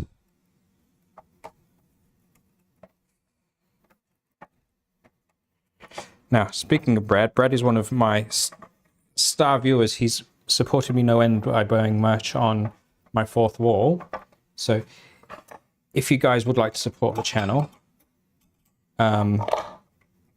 we do have a 4th wall store that's linked on the channel. There's a range of crazy stuff from pillows to t-shirts and hoodies and stickers.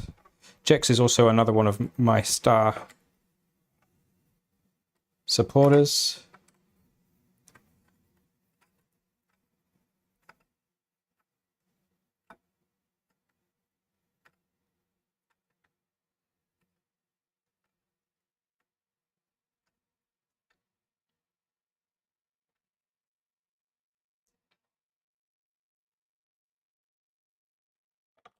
That's actually starting to hurt.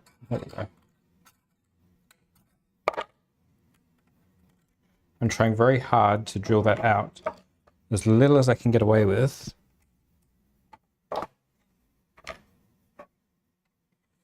To maintain a snug fit.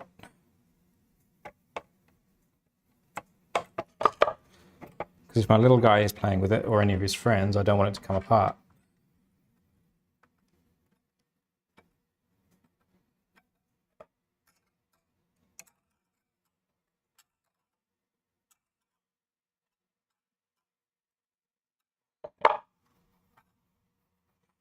Maybe I do need to put the drill on.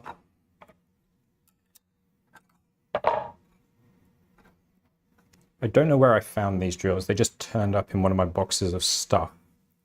So it could be that from when I picked up a clearance lot of broken printers or something. And it was in there. But it's 1.74 mil according to my verniers, which makes it perfect for interference fit with filament.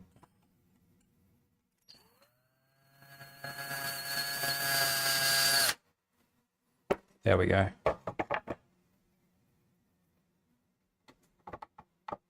And it's still a comfortable fit, so that's good. Let's put this door back on.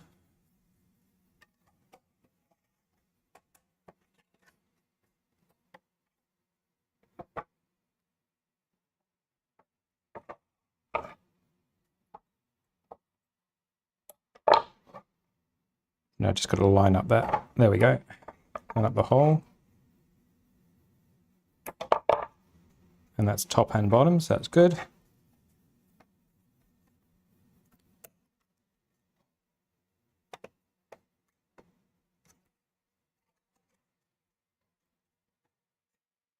Something's not quite fitting now.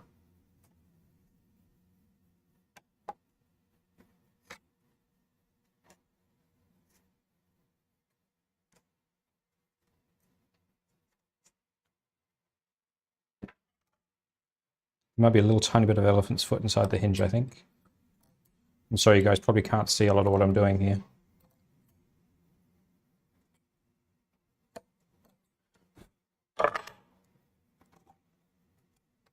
It's a little better.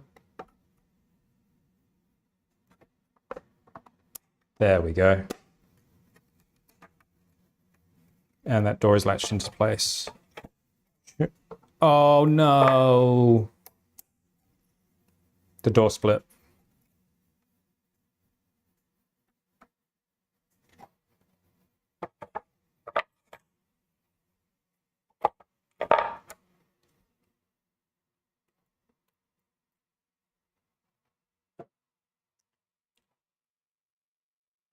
Door panel split.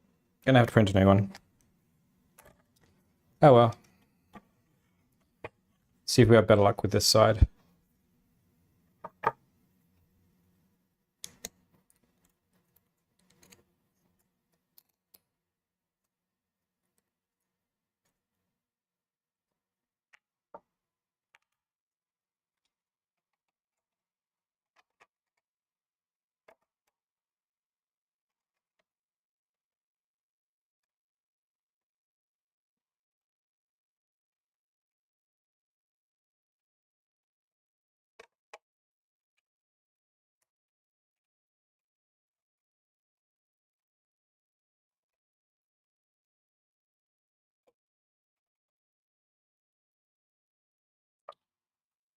Hinge pin's already, we know works, so let's see if we can fit that. On this side it seems to fit pretty well.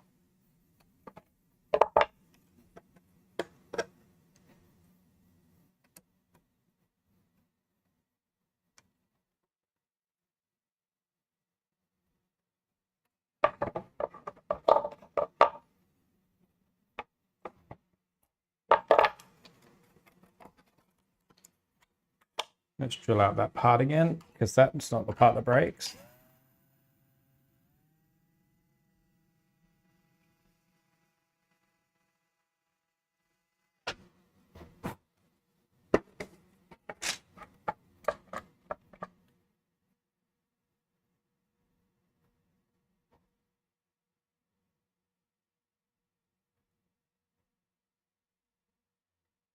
What's the latest on the box turtle? My box turtle or somebody else's box turtle? My box turtle is still a work in progress.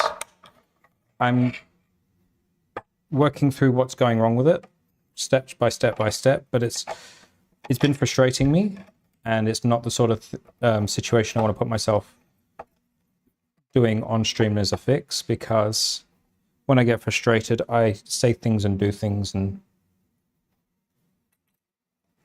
I'd rather not have those sort of videos out in public where my students could see them.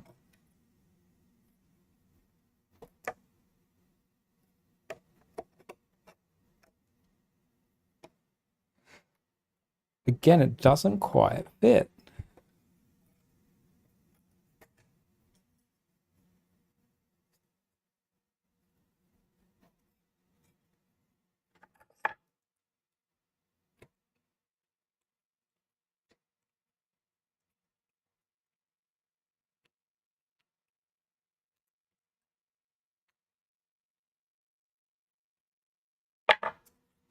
I've just raised it off the very edge of the door just to make sure there's no elephant's foot. Aha! That slid in so much easier that time. Will the hinge pin line up? That's the next question.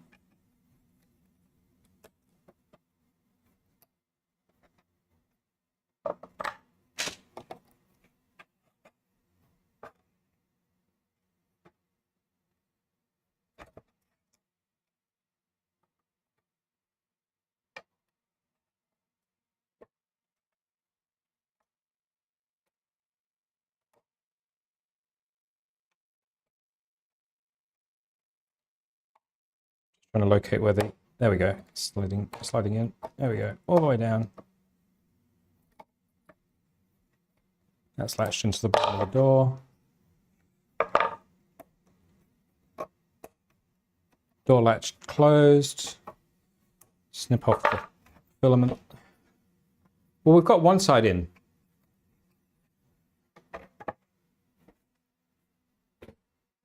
Had to do some light trimming on some of my parts. Some of it was probably elephant's foot, but I think tolerances, yeah, the tolerances are a little bit all over the place. Some of them are nice, some of them are not so great. It seems like a night and day difference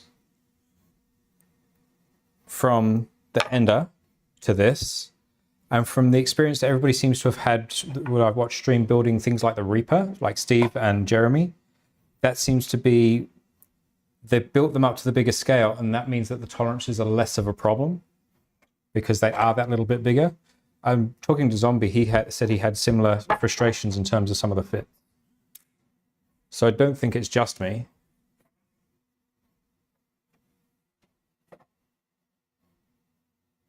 But that is starting to at least look like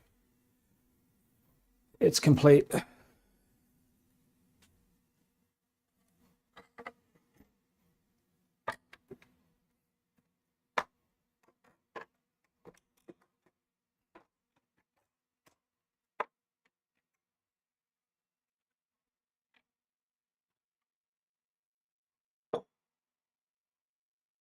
There we go. From this angle, it looks complete.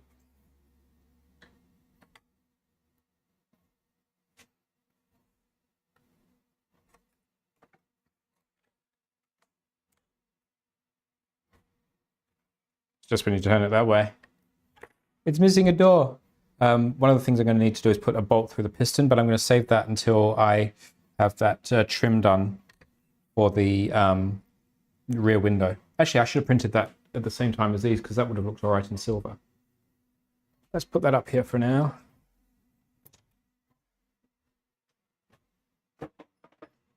It is looking awesome, isn't it? It's kind of a shame that I didn't do it this way around in the first place. Sorry, the other way around in the first place. Build the other one as a push truck for Ryder and then do the RC one with the better fit. But we live and learn. So what other projects have I got going on? We've got 10 minutes remaining, so not an awful lot. Let's pick colors for this tool head. Let's go. No, not quite sure why the camera's pointing off up there. Let's fix that. And let's zoom out again. Nobody needs to see my freckles.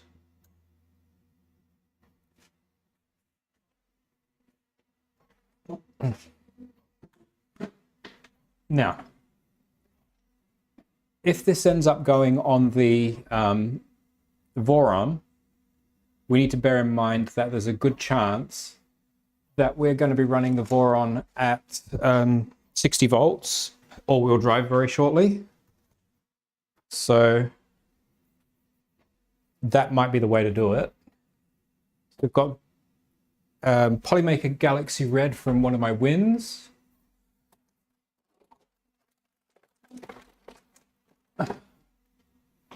We've got some 3DPO Bright Orange. 3DPO went bankrupt about 18 months ago, and I picked up a bunch of filament when it was going cheap. I also have Galaxy Black.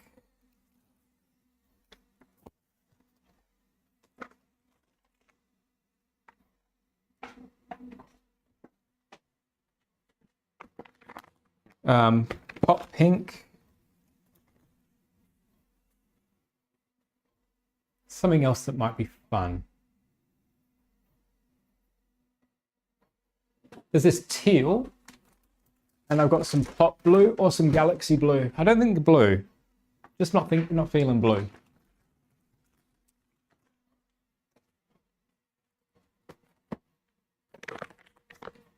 You index beta testing yet? No comment. Can't talk about betas. First rule about beta, don't talk about beta. Why is that panning and scanning? That shouldn't be panning and scanning.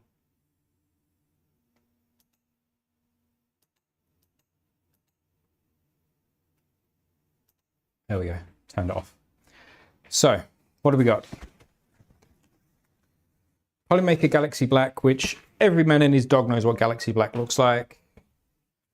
Polymaker Galaxy Red, again, if you guys, unless you guys been living under a rock, you know what that looks like. This is Polymaker Teal, which is, it looks a little bluer on the screen, I think, than it actually is. It's quite a nice teal color. Pop Pink, which is originally acquired for my daughter because that's what she said she wanted when I had a bunch of wins. The really bright orange. It's not quite as bright orange as it looks on the screen. On my screen, it certainly looks close to Prusa Orange. It's kind of not. It's a more fluorescent than that.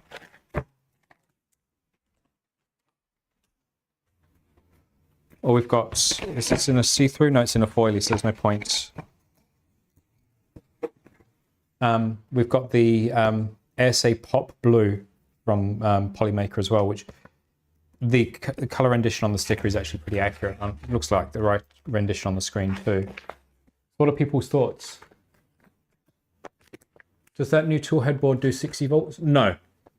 I have some other drivers that do 60 volts for the XY and all-wheel drive. Can't talk about them. They're an abandoned beta, but they go fast. They go crazy fast. What are my current Voron is in just a generic red. In fact, it's two different colors of generic red. Let me see if I can steer that camera. Side cam.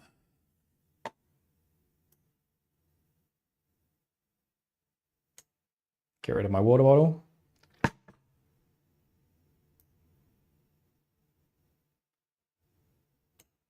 And chuck in some zoom.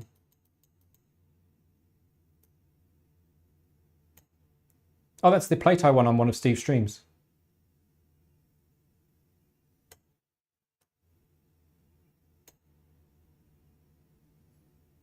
And because the Voron guys still haven't got their act together and done a non-Reddit process, it says, who needs a cereal?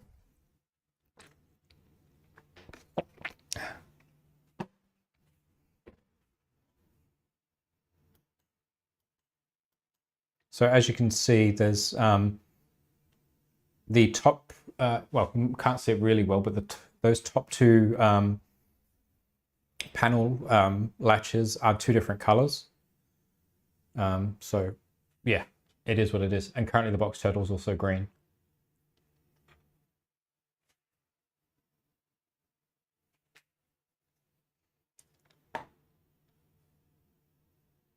ASA Pop Blue is great. So there's a vote for Pop Blue. How about we go Pop Blue and the Galaxy Black? Maybe I should bring up a picture of a rapid burner, that might help.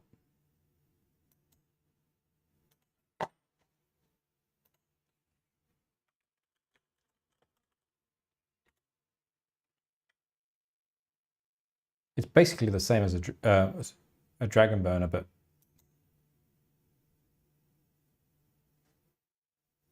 that's not the right one.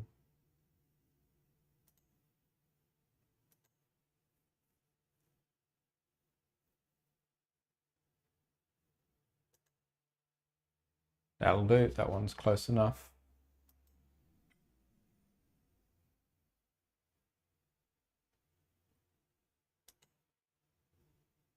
Oh no, that's somebody's sales site. I'm not going there.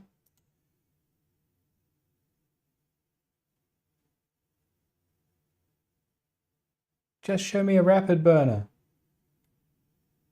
Maybe find the GitHub, that might help. There we go, the GitHub.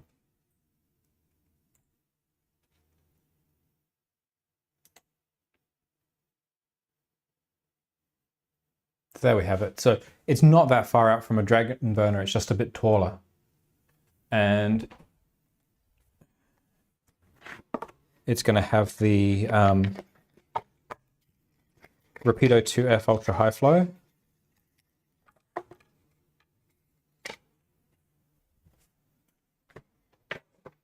And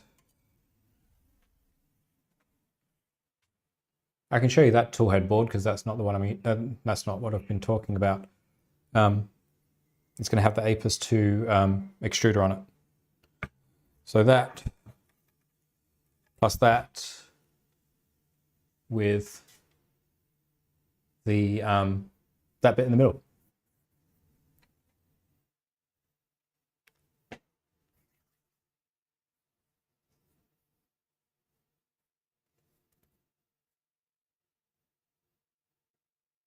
Green, yellow, and red like Scrappy. Go for Bishop Rice.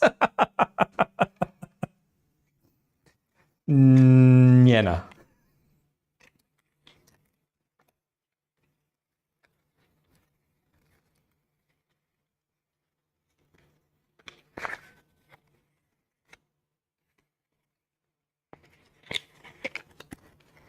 One of my friends who is a worse meme lord than I am has just sent me a whole string of them. So those who are on my Discord and like distasteful memes, have a look in a few minutes after the end of the stream and I'll upload them.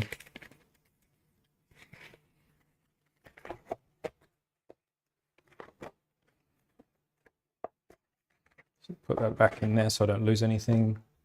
Yeah, Apis 2, that's currently got just a generic, that's the Mellow tool head board.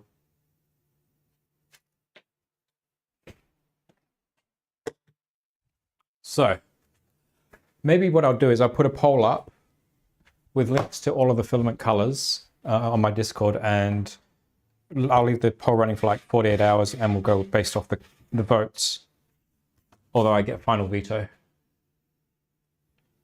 So let's go to that one.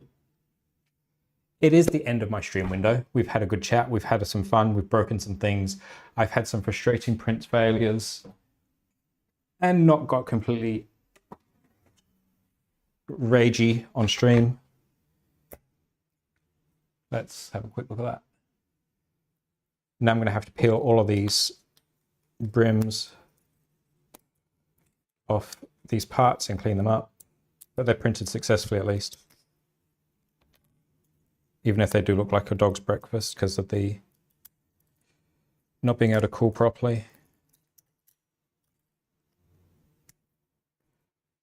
So We'll worry about that next stream probably. So I have been Phil. I have been the Down Under Maker. You have been you. We've built some stuff. We've had some fun. And I will catch you all next week. It's time for me to hop on out of here. Bye, everybody.